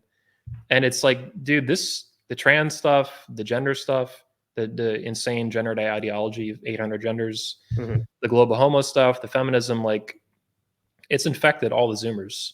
Like a huge chunk of Zoomers have gotten sucked into this. Some millennials too, a lot of millennials, but like, yeah, this is bad. I mean, these people are getting their tits chopped off, these young girls and stuff. You have boys being castrated, being fed hormone blockers and puberty blockers. Like, yeah, we live in this weird time where we live in like the nicest, most advanced, the most comfy time in human history. And also like we've completely lost all common sense. Reason went out the window, to the point that kids are being groomed and molested and stuff, and having their and surgically mutilated by doctors. Like it is the time we live in is beyond bizarre. May you live in interesting times. Yeah, Yeah, yeah. That famous blessing and curse. yeah, The what's interesting about it, I mean, I try to maintain some hope for the Zoomers for two reasons. First off, within their cohort, some of the biggest reactionaries are also found. Not that they mm, aren't damaged from just the whole thing themselves, but a lot of the ones who are most resistant to it are the ones who have grown up in it. And youth is capable of a lot of change. So, you have kids who are under 22, under, 23 right now, who are exposed and they're believing all sorts of ridiculous things. They can wake up from it. And when they wake up from it, they can swing very much the opposite direction. Uh, maybe. Yeah, I think when this is a possibility. when you get to, especially when and I've been noticing this a little bit more and more, that, because there's a certain backfire that, like, they've tried to push this hyper egalitarianism on the generation. And the result is that I think that there's a lot of, also, they have less institutional trust. Let's put it Yeah, that way. So when they start to understand they're being lied to about stuff, it starts to unravel everything for them. Now, it brings in some interesting questions about what relationships in that cohort are going to look like, because you may have, some girls who, maybe they, like for our conversation earlier, maybe they were on OnlyFans for a bit and then they woke up to it, or they just going where the wind blows. I don't know. I mean, it's going to be really messy repairing this stuff, even if people do Yes. wake up. There's a lot of really, really serious damage. But I think what a lot of people don't understand or appreciate because of Western arrogance is that the world is done with it. The Yeah. the rest of the world is sick of us. They're sick of us, and now that we're total degenerates, they don't want anything to do with us. They're building parallel systems, they're building parallel trade networks, and I mean, we're straying off typical, YouTube interview topics here, but Yeah. so much of Western prosperity is based on the fact that of the petrodollar and the overseas dollar market, the Eurodollar system, and Hmm. all of that stuff is collapsing right now. And once that changes, Americans don't realize that a lot of their prosperity is actually unearned, Yeah. completely unearned. We've been It's coached. all it's all fake. It's all Yeah, just printed out of thin air, and they're the ability, yeah, to bully other countries around using the petrodollar as a standard for oil and stuff. Yeah, yeah, I'm just not as optimistic as you. Like, I would consider myself a realist and focused on reason and reality. yeah. And I think there's an enormous, like you're saying, there's an enormous amount of pain incoming, and I'm not confident in the Zoomers. Hopefully, I'm wrong. Maybe I'm wrong. I know I've met even, for example, a lot of America First Zoomers, the Nick Fuentes crowd, Nick Fuentes, Yeah. and I had high hopes for them, and I had high expectations within reason. I was very disappointed. I went to one of their conferences a little bit less than a year ago in Orlando, 2022. A lot of these famous speakers were there. Nick was there. Jesse Lee was there. Peter Lover, Peter Eater. MTG was there. Marjorie Taylor Greene, Congressman Gosser, or something like that. All Anyway, God. this Yeah. yeah. Anyway, as far as the audience goes, I met a lot of these Zoomer kids. A lot of them even knew 21 Studios. They knew about it and stuff. And it was just a fucking mess. I mean, Mhm. Alyssa was there with me. She was creeped out by a lot of these guys, like these hardcore fucking incel beta types. They were much more ignorant and much more like slave minded, like Rolla fans. Like they were just like zombies. And it was like, this is fucked. Like this was no better than like Zoomers who are into like trans stuff to Well, me. no, I agree with you, and I guess to be more precise, I think that the Zoomers can change, They can. but I don't believe that they are going to be the relevant force here. I'm actually, and a lot of people will say, same difference, but I put a lot more of the faith in the millennials than Sure. I do in the Zoomers, because the millennials are not, they're more brought up in the realities of today, but they have some anchoring. Zoomers have no idea what it was like. I mean, Yes. millennials, we remember a normal society, Mhm. and that's important because the Zoomers being so unanchored, they can't change anything. They can be frustrated. They just flail around.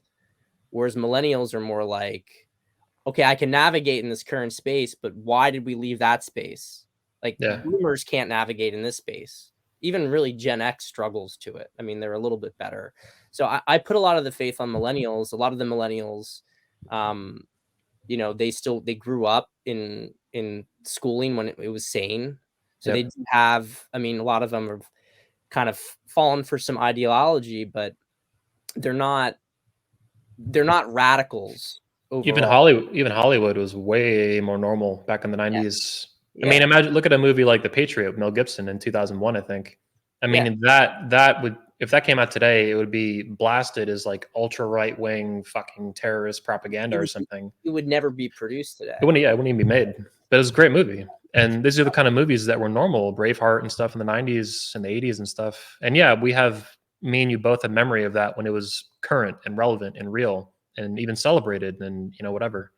These Zoomers have none of that. I agree. Yeah. And maybe millennials are the hero generation. I mean, if you follow any of Strauss and Howell's Yep. cycles on generations, I mean, they are Mhm. the hero generation. They're the ones who are supposed to be relevant, whereas the I have, Zoomers, I have it. I've read some of it.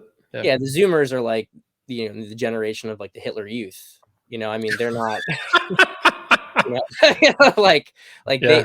they had no, yeah. So enough said on that. But um, I think the original question was about the manosphere and its kind of right. evolution and stuff as a movement. There was more to it too. The second part, I don't remember. Well, one of the things I wanted to ask about was, so as the manosphere's grown, I mean, like, it's not that certain the manosphere isn't this anymore, and I think you've done a really good job in your speeches of pointing this out. It's not that seduction community doesn't exist anymore. It's just that the entire thing has expanded and expanded and expanded into different domains.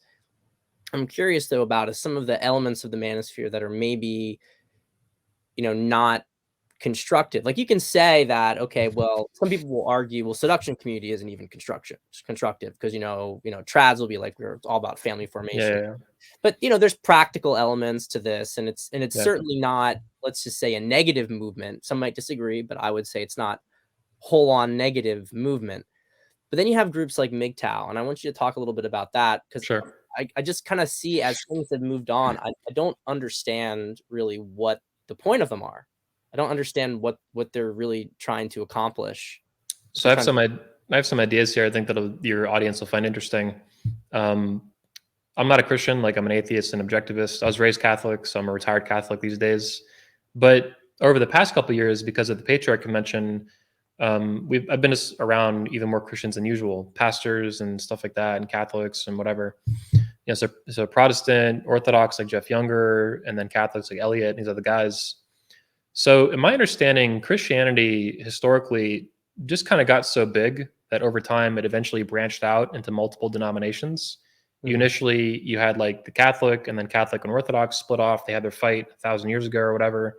Then eventually you had the Protestant Reformation, and there's just like infinite more Protestant denominations since then. I think and eventually, a Catholic today might describe themselves as Catholic, but they wouldn't mind if you called them a Christian either. Right. They're a Christian, or an Orthodox. Or do I have to specifically say you're an Orthodox Christian? If I call you a Christian, you're not going to get mad, right? You would identify as a Christian. You're specifically the specific denomination, though. I think the manosphere is kind of moving that direction. I don't know if the term manospherian will ever catch on like Christian would. Yeah. But that to me, I think, is how the movement has evolved. Is that it keeps morphing, and these different groups keep clashing but coming together sometimes as time goes on. And I think these specific like groups are not even as important anymore at this point. It's like the manosphere is this thing, and then you do have still some like little specific tribes in it, but really it's the whole movement. A lot of guys, I think, would not even consider themselves part of any particular group, and that's not the same as it was 10 years ago. 10 years ago, you were specifically like into PUA stuff. You might even call yourself a PUA, like at least on the internet, like I'm a pickup artist, whatever, right? Or you're a men's rights activist. Some guys will still say they're men's rights activists. Like this is important to them. But overall, I think the manosphere just keeps kind of coalescing and coming together like that. What was the rest of your question? There's another part I wanted to follow up on. Asking about mgtow. Oh yeah, mgtow. Yeah. It used to be one of the really big ones. It was kind of like, for a period of time, it was like mgtow, PUA, and red pill. And MRA. Yeah, and MRA. Yeah. So the mgtow stuff, I used to have a lot more patience for them. That has really run thin at this point. They've become a lot more combative, and they've been like attacking me a lot more in recent weeks and months. And I think also the movement has just gotten, that little sub movement in the manosphere, I think it's just gotten less healthy over time. For example, Coach Greg Adams, one of our speakers, I love him to death. He used to be much more associated with mgtow, and then like a year or two ago, he kind of like distanced himself from that, and he kind of just rebranded as his free agent lifestyle, like his own brand. And I think that was, in my view, just as an observation, it's not based on any private conversation, I think that to me is a recognition that the mgtow is kind of getting less healthy and more retarded over time. He wanted to kind of distance himself from that. Some guys have even tried doing this with the manosphere over the years. I don't think it's a good idea. Even Alan Roger Curry did that before he died. Yeah. He put out a press release in like 2019, 2020, just because the manosphere is being lobbed in with like incels and terrorists and like shooters and shit like that, like the Isla Vista shooter and stuff like that. He's still engaged with the manosphere constantly anyway, and I think he eventually just kind of forgot about that. But anyway, mgtow to me, so I'll say this in defense of mgtow, if you sincerely, as a creator or just as a guy looking at content on YouTube or on the internet from the Manosphere, if you sincerely want to protect men or want to teach men how to protect themselves from unjust and unfair laws for divorce and fatherhood and family court and paternity fraud and like all this stuff, I don't have a problem with that. Hmm. If that effort is sincere and authentic, and you're not just some grifter, begging for super chats like some hoe, which is what a lot of these guys do. These MGTOWers, these YouTubers, right? They're just begging for super chats, like little, like OnlyFans girls, like webcam girls, basically, but under a different banner, under a different platform. But for MGTOW itself, they've gotten super hardcore into like not reproducing. Hmm. Like, I'm not going to have kids. I'm not going to build a family. I'm never going to get married. I'm never going to date. I mean, this shit has gotten super intense, and it's gotten to the point where it's like they either only fuck sex dolls or they only fuck escorts. I'm serious. This is what they advocate. There are guys on YouTube with 10,000, 20,000, 50,000 subscribers who promote this crap. This is really extreme shit. It's like, okay, That's way this, worse than when it was a few years ago, because I haven't really paid attention to him since like yeah, 2018. yeah, man, it's bad. I mean, so basically the new thing is like only marry a literal factual virgin or only get married if the laws change. This is only when the laws change, only when the laws change. They have no idea what laws need to actually be changed. They don't even know what they're fucking talking about half the time. If you gave them a magic wand to change whatever they want in the next 20 minutes in the country, they wouldn't even know where to fucking start, barely, right? They just don't know. Hmm. So this to me is fucking weird. Uh, it's wrong. It's weird. It's bizarre. It's wrong. The laws are unfair today towards men and towards fathers and family court and paternity issues and a lot of different shit. Me Too stuff, allegations. Like, there's all kinds of problems in the legal system in our country, specific to each state as well as around the country. Right, the whole thing. Illinois There's is a the worst state, from what I understand. probably Yeah. probably. Kentucky, by comparison, is a good state. I think it was the first state to have 50-50 default custody for parents when they get a divorce, which is really good. Yeah. I think children need both a mother and a father. Yeah. A lot. They need both, 50-50. So anyway, the idea that you're going to intentionally not reproduce, which is what they're advocating now, until the laws change or because the dating market is so bad and women are so toxic and women are hoes. American women today are the biggest hoes in the history of this planet. I don't think there's any denying that at this point. The fact that there's thousands of grandmas on OnlyFans is a testament to this fact. Like, women are really unhinged today, and they have degenerated faster than men have. I think because men are more resistant to propaganda and kind of collapse issues like that. These factors, because I we benefit more from standing out socially. Women don't. They want to go along with it and conform. Men are fucked up too. I mean, I don't want to pretend that that's not the case. It's that women are even more fucked up. So Mhm. these guys that make that excuse, and it's like, well, you're not going to build a family ever. You're never going to get married ever. You're never going to have a relationship ever. You're never going to fuck any woman ever. You're just going to fuck dolls and escorts or something. An escort would be a woman, but I mean, it's madness is what it is, and it's sick. And this is absolutely fucking retarded. Like I was talking about earlier, as bad as things are in these specific ways, we still live in one of the most amazing times, probably the most amazing time that's ever existed in this planet. Dude, we have toilet paper, running water, unlimited fucking cheap gasoline for now, unlimited electricity, air conditioning. Like I said, you can break your fucking leg going to Starbucks right now, getting your little pumpkin spice fucking latte. Mhm. On the way out of the Starbucks, if you break your leg, you can get, unlimited fucking medical care at a local ER. You can throw the bill out the window. You can hire an attorney for free. He'll get you $300,000 settlement out of fucking Starbucks for breaking your leg. Like, you can talk on the internet all day. We have unlimited. There's millions of videos you can watch, or billions. Uh, I mean, the level you can talk. We're talking across the country right now instantaneously. You could talk to someone from fucking Australia, even the moon, if they're like on the moon, like there's something, right? Theoretically. So, or I guess the technology probably does exist to do that anyway. But anyway, you live in this amazing time, right? And these guys just make these bullshit excuses like, yeah, I'm going to wipe out my whole genetic line because divorce laws suck for men. Like, this is just total faggotry. Like, I have no respect for this anymore. It's just gay. Yeah, and and nobody cares, right? I mean, that's the thing that's so sad about it, is that they almost miss the fundamental premise of what it is to be a man. Yeah. Like, they're out there. and I think this is one of the, I'm going to put like a little bit of a tinfoil hat on for a second here. People know I do that. I tend to do that. But one thing I've always been a little bit skeptical about, and I'm not saying that I think necessarily that there was funding for it, although maybe with certain individuals, who knows? I mean, you know that there's a lot of infiltration. But I've looked at some of the more pessimistic red pill, mgtow, certainly black pill kind of circles, and in certain influencers in those circles, I've noticed that they never get any heat from the mainstream at all. It's like they're kind of given full license to peddle whatever poison that they peddle. Yeah. The people that they go after are people who, present optimistic messages, or who men's right activists who try to change laws, people who actually try to do something. I think that MGTOW, and I'm sure a lot of the guys in it don't realize it, but they are serving the very people that they hate. Because Yeah. the biggest FU that you can possibly give to the system is to say, in spite of all your bullshit, I'm gonna find a great girl and I'm gonna have a lot of babies, and fuck you, they're gonna become your enemies when Yeah. they're older. Like, that's 100%. that's the biggest fuck you that you can say. And instead they're like, "Oh yeah, I'm gonna go kill myself, I'm gonna go," figuratively, right? But I'm gonna destroy my genetic line. Like Yeah. like as Let if me they don't want that, as if that wasn't the whole point to let begin me with. let me tag on with this. It is extremely beta to intentionally not reproduce and wipe yourself out of the gene pool.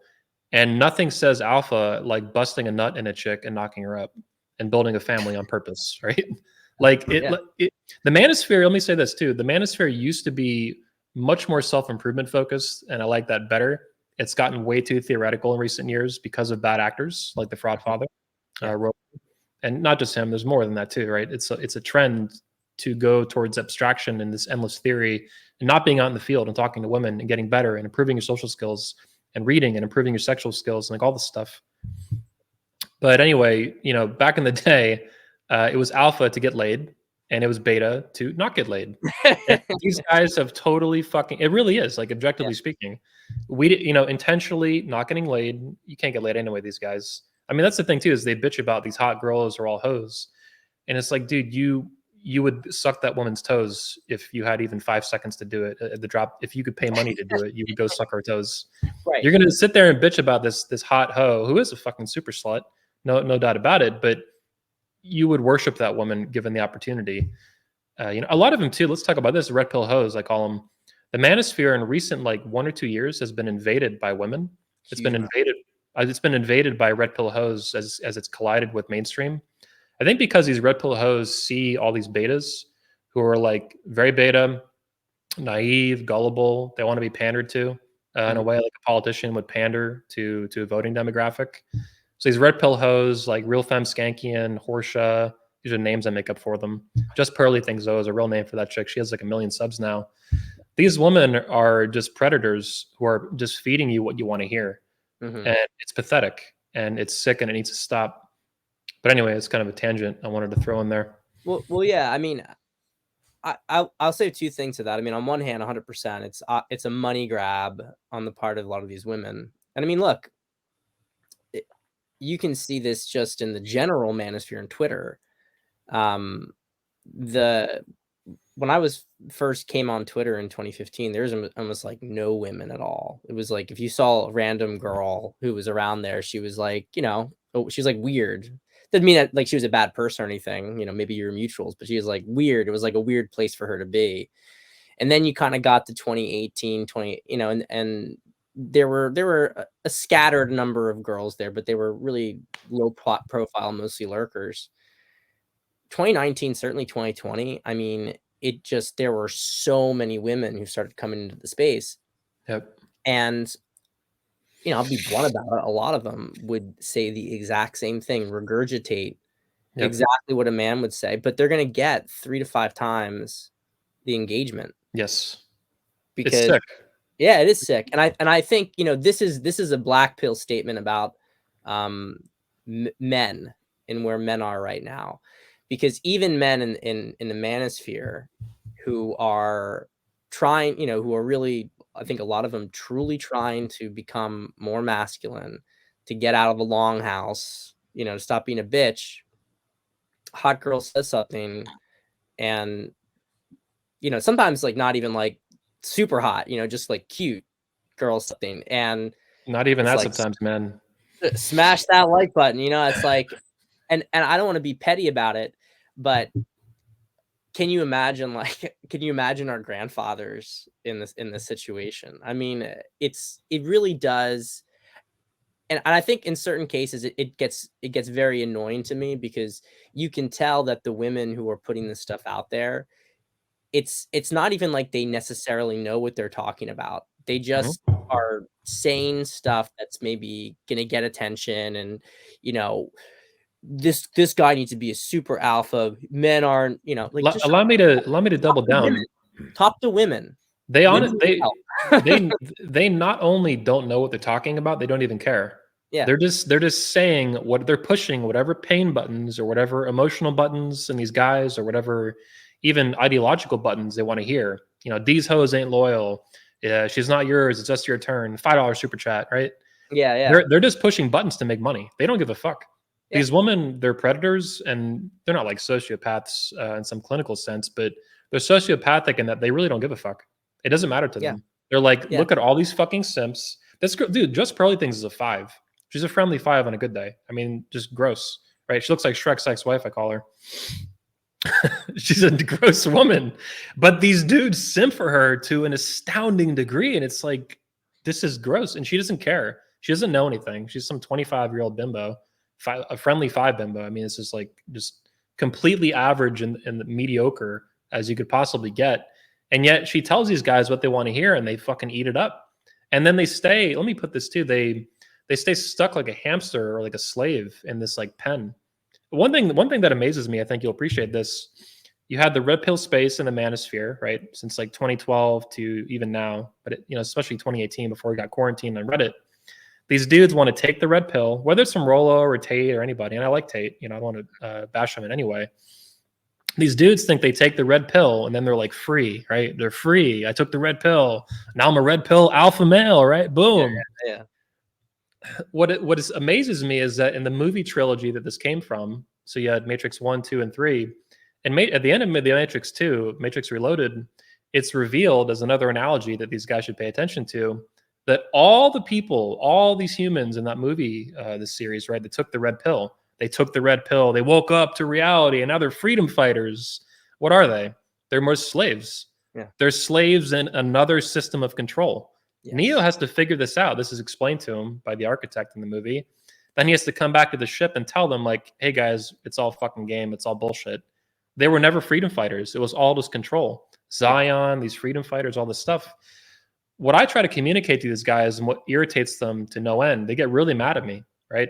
These guys go fucking bananas when I expose this or spell this out to them. You take the red pill and you're still a slave. If you think giving some friendly 5 ho on YouTube, a $5 super chat makes you red pill, you're still a fucking slave. You're as beta as you've ever been. Instead of giving a girl money on OnlyFans, you're doing it on YouTube. Just because she tells you what you want to hear, it's like a stripper. Strippers make money by telling you what you want to hear, Mm-hmm. by getting in your head and all they play with you and shit. It's the same exact thing. And the same thing with Rollery, the fraud father. He doesn't free these guys. He takes them from one matrix, one plantation of slaves for feminism and the gynocracy and being this ultra nice fucking beta male that the culture has conditioned you to be, like a slave, to his little plantation of the Rolo pill. You're no more free than you were as a slave to feminism and to womankind. It's the same exact fucking thing. What I try to do with guys is really wake them up, shove a red pill right up their fucking ass, the size of a pineapple. But they don't want to hear it. They Yeah. don't want to wake up. They want the illusion of waking up, is I think Yes. what the reality is. They want the emotions of waking up. They want to feel good. They want to feel powerful with secret red pill knowledge. And it's like, man, you can have that, but it's a lot darker than you realize. And even the book that the Matrix is based on, Simulation and Simulacra, if I'm saying that right, Mm-hmm. this is actually what the philosophy covers by this French philosopher. The Matrix is not just some virtual reality. It's literally everything. Yeah. So it's way worse than you fucking realize. It's not just some little computer program that you can escape with a little pill and then you're a freedom fighter. It's like you do that and you're still a fucking slave. And when you explain this to these beta males, they just fucking lose it and get really mad at you. So I keep doing it. I'm like, I'm gonna fuck you. Wake up, Well, faggot. you know, if you get 1 out of 100 who Yeah. really gets it, that's progress. I mean, we come back to the fundamental point, which is that on a deep spiritual level, most men are they're just not there. They That they wanna wake up. They wanna be masculine, but they're not prepared to do what it takes. right, which isn't fucking easy, which entails risk. It Yes. entails risk, it entails pain, it entails a willingness to expose yourself and to do things that are hard because that's what being a fucking man is, Yep. especially during hard times. Yep. And they feel like they're part of this because because they listen to some videos, Yeah. because but it is a control mechanism. It's a place to funnel resentment. That's why they go after individuals who are like yourself, like me, who actively are trying to get men to become men, Yes. not simply hear about how women are bad in whatever way. Because let's be fair to women. Women are pretty, women are the way they are. You can make a strong argument because men start to become bitches, Yep. and that you can complain about them, but then where was the man? That girl who's on OnlyFans. Well, where was her father? Yes. Like, And her mom and her uncle and her grandfather and her yeah, pastor and her principal and her teacher and it the Girl Scout troop. 100%, 100%. And it's not to say like, oh, it was only, sometimes there was a man there, but he was against everybody else, but Yeah. there, there's this like if this was like a patriarchy, if this was a civilization led by strong men, at a certain point, men had to stop being strong for it to get to this point. Well, they committed the original sin of listening to women. I mean, as Yeah. I understand it, in the Abrahamic religions, especially the Christian or variation of this, Adam's main sin was not listening to the devil or something like that. It was listening to his woman. Like this was the origination of this sin. Like the mistake was between not commanding her and not leading her, and then actually listening to her at all. Well, that might be a little bit the perfect way to put it, but being manipulated by her and being pulled in. I've Yeah. fallen into this myself. This was the Medusa experience in a nutshell. Yeah. And another part to that Adam story that I've heard, another element of the interpretation, is that then when it came time for accountability, Adam blamed the woman for Yeah, it rather than actually take responsibility for it. That yeah, and he I know that Muslims and Christians don't agree either on accountability. Like, I think the Muslims held them both accountable. I'm not uh 100% sure on that, but yeah. I think it also depends on the Christian interpretation and how, but yeah, essentially this is where we're at today. Now, I do want to make a distinguishing point though. Another major reason that there's been lots of women flooding into the manosphere is because women go where the energy goes.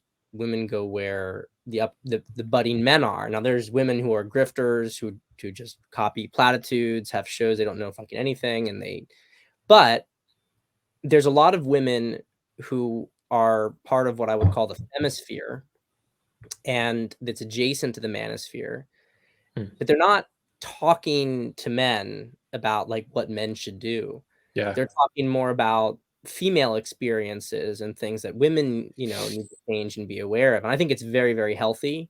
yep, And I think it's a natural accompaniment to the manosphere. And I'm really happy to see it. And I think it's a big indication that we may be the underdogs, but we're gaining momentum because it is a flood of new individuals coming into these communities. sure. So what I try to embody a lot of what you're saying here. I agree with it with 22 convention and make women great again, Mhm. which is a huge fucking splash on the internet in the world when it hit when I first announced it. And since then, the videos have gotten millions and millions and millions of views. Some of them have over 3 million views individually. Other ones have 1 million, 2 million. I mean, we've been able to reach a lot of women and men with these videos, but it's all talking to women, and it's Mhm. mostly men, as you know, but even a couple women. And I don't let women talk to men at my events. The really rare exceptions, like I'm really careful about it. But I do facilitate women now talking to women Mhm. about women's issues, about how to be a woman, about how to have good relationships. And you see that yourself, in the flesh at 22 convention. 100%. And then I'm trying to get those videos out to young women on the internet. I'm trying to at least give women an alternative. That's something the Manosphere, before Make Women Great Again, was really good at bitching about women, and there's a lot to criticize today. There's a Yeah. lot of subject matter, Yeah. as Trump might say. Yeah. Yeah. But if you're not going to provide an alternative, you can't bitch. It's like, what else are they going to do? Every millennial and Zoomer chick has been fed a strict diet of feminism, ideologically and philosophically, their entire fucking life. So of course they're all going to be feminists, and they're going to get sucked into trans ideology and BLM and whatever the new current thing is, the new trendy thing, right? What Mhm. else? They have nothing else to fucking look to, right? Even their churches were all cucked by feminism. Their schools were all cucked by feminism. They grew up on feminism in movies and TV and music. They were completely indoctrinated with feminism, and there's not even an alternative to that, with some rare exceptions like certain religious groups that are a little bit more insulated, like Mormons and stuff. Mhm. So yeah, Make Women Great Again is this. I love it. I'm really proud of it. It's one of the best things I've ever done in my life, was create that event for women, and that slogan, Make Women Great Again, to give them at least some educational alternative to the absolutely ultra dominant feminist ideology that permeates all of Western culture, all of American culture. And even if it just makes them think, Yeah. that's something, even if it just presents a counterpoint that they never maybe even heard before, Yeah. you know? Um, I one think, women should be virgins until they get married, generally speaking. And I'm not a Christian, I'm an atheist. Mhm. If you're a chick listening to this and you're still a virgin, you're probably not, but if you are, uh, it's really good that you are, and you should probably keep it all the way through marriage, or at least try to get it done on the first guy, like Yeah. literally the first guy, and then marry him. Mhm. I just think that's a good way to live your life. And everything that's not that is going to be a degree away from the ideal path in your life. Now, if it's 1 or 2 or 3, whatever, but past 10, you're probably doomed. Yeah. It's about coming back to treating sex as a sacred thing. I think especially for women, it's important. It's important for them to embody that. Yeah. Um, One last thing I just kind of wanted to say before we close this out. Really enjoyed the conversation, Anthony. I wish we had longer, actually. Yeah. So much more we could be touching on. But uh, I've looked at Twitter as this. I know you're not on Twitter anymore. Of course not. Of course not. Um, as this cafe culture, and I really wish we had like good anthropologists these days or sociologists, because exploring the manosphere would be such a mine of thesis material, right? But of course, you don't see any of it. You see like retarded stuff all the time coming out. Yep. But Twitter, especially like a few years ago, I really felt like it was like what you had in the salons in France during during the era of Louis XIV through Louis XVI, where you had all these ideas discussed that the Enlightenment came out of. But the thing is, at a certain point, the salons stopped being relevant. And they stopped being relevant because at a certain point, you're under a regime and you're talking about things, you're talking about, budding social problems. Then at a certain point, it hits there's a critical stage where then individuals need to take, okay, we've been talking about these principles for a long time. What are we going to do about them now? Now, are Yeah. we going to actually live out those principles, or are they just theoretical concepts? And I think that the manosphere is at that point right now. Yeah. That this is the big divide. Is there's people who want to go back 5, 10 years ago, and they want to have these conversations. It's like, we know this stuff now. The question is, are you going to stand for it in real life? Are you going to be an actor in this, or are Mhm. you just going to continue to hide? A lot. Obviously, my position is I just build events in real life. Yeah. You know, I see a need for a fatherhood event. I build a fatherhood event in the Manosphere, the first one that's ever existed. Full, 100% patriarchy and fatherhood is celebrated. Men 100%. lead their families 100%. None of this co-equal fucking bullshit. None of this happy wife, happy life bullshit. With an event for women, the Manosphere had nothing. There was no kind of even, mini movement to push women to be more feminine. I was like, Mhm. okay, I'll fucking do it. Ain't nobody else doing it, so I'll do it. And it's no one else's job to do that. You're a coach, you're not an event organizer. But being in the position I was back then when we started Make Women Great Again, for example, I was like, all right, I'll take the ball and run and do that.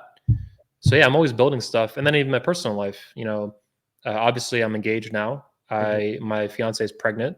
I have a child on the way come July. So I'm building a family. And I'm still at very early stages of that. But I really believe, let me say this for your audience, guys in the manosphere, these fucking gullible betas, just to be bombastic and polarizing, they get preyed on by these frauds. They get preyed on by these red pill hoes telling them what they want to hear, pushing emotional pain buttons, giving them the illusion of freedom and waking up and all this stuff. What they really should be doing, rather than idolizing these fucking fake losers and these red pill fives, they should be lionizing or idolizing in some degree, realistic sense, guys like you, guys Mhm. like Tanner Guzzi, guys like Michael Foster, right? Guys like Elliot Hulse. Like, dude, you used to bang, Pat. I have no doubt you banged like plenty of hot women, and you figured out how to do this, and that's awesome for you. And now you're moving on to the next stage of your life, like Mhm. I am currently in a little bit earlier stage. This is a really great, successful track model for what you did. Elliot had a different story. He met his wife in high school. They got married very early on and then had 4 kids, right? But he's stuck to that. They've been married for over 20 years now. And he's built this huge, business, 7 figures, $1 million plus, right? Mhm. Michael Foster, 7 fucking kids. Tanner Guzzi, 6 fucking kids. Pardon my French, Tanner, if he's listening. This is successful stuff. Like, all of you have beautiful wives. That's the Mhm. thing too. Is these red pill hoes are gross and disgusting and liars. The manosphere frauds like the Fraud Father and Condom and Sharp and Fed and Shit and all these fucking guys, they have nothing to show for all the stuff they talk about. Nothing, right? Nothing at all. The Fraud Father wifed up an older post-wall woman and has spent since then 20 years bitching about what? Older post-wall women. This is highly suspect for having a problem in his life, right? That's a fact. His wife is older than him, and she was post wall, and all he does is bitch about for 5 hours at a time on fucking YouTube post wall women. I've never seen Condom and Sharp wifed up this almost a boomer single mom and lied about it for 6 fucking years, pretending it was her niece. And I have the divorce documents and the bankruptcy documents to prove it, and they're on my fucking channel. Fed and shit, these younger guys, they're in their 30s, or I guess millennials about my age. One is a former federal agent. He's still a fucking federal agent. So it's a Fed operation down Mhm. in Miami.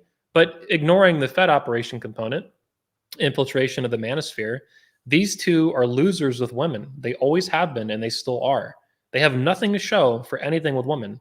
Women do not genuinely love them. They're not good with women. They're not fluent with womanese. Women don't like talking to them. You can see this when they're on camera. They scream at women like children, like little babies. It's like Jerry Springer for fucking Zoomers. This bullshit, right?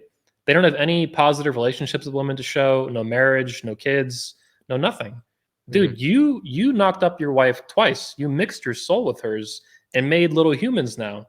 Like, good for you, man. That's pretty fucking alpha. This is what dudes should look up to and should lionize in a way. I think it's the best word for it. It doesn't mean everyone has to do that at this exact stage in their life and copy what you did or try to copy what Elliot did, which you can't because he was, 17 when they met or something, or not Yeah. even Michael Foster, whatever. Like, Tanner's a Mormon. That's like a very specific track. But like, generally speaking, if guys watching this, I wish they would look up to men like you and Elliot and Tanner and Michael. You are the alpha males they should look up to who exemplify masculinity in real life with your actions, not just, hot takes about, she's not yours, it's just your turn for 20 years in a marriage. Like, this is stupid nonsense people believe. Yeah, I love we were tweeting about that the other day, or Yeah. you were, and an employee of mine was a disgruntled employee with hot tweets. Well, I appreciate all that, Anthony, very much, and it's the same with you. It's the same with you. I don't think that goes without saying. Thanks. I have to jump off, Sure. so let Anthony. Where can people find you? I know your team, not you, obviously, but your team is on Twitter at 21 Convention, Yeah. right? And what about where else? YouTube, obviously, where Yeah. the empire is 21 Studios. Over 500,000 subscribers now, which pisses off all the haters too. Yep. Yep. So I So can is there list off a few things. Yeah. yeah, go ahead. Go ahead. List them off. So first thing is go to 21studios.com. That's got everything there, the events, the university, the videos, all kinds of the blog, like all kinds of cool stuff, the announcements. 21studios.com, YouTube, subscribe at 21 Studios. You can go to youtube.com/21. And finally, you can go to the App Store on your phone, if you're an iPhone or Android, search 21 University, download our free app. It's got a free trial. And then it's like a Netflix for men with all of our content, over 600 videos, speeches from the conventions over the years. So lots of really cool stuff. I think you can go check out all these videos, and it's awesome. And if you want to support it, you can stay after the free trial. It's $20 a month. I appreciate it. And that's how we make more events and more content that reaches millions of men and actually wakes them up and doesn't just lead them into a new slave plantation of fake red pill garbage. Yeah, and there's one last thing I want to add with all that, which is obviously go to the 21 convention itself. Yeah.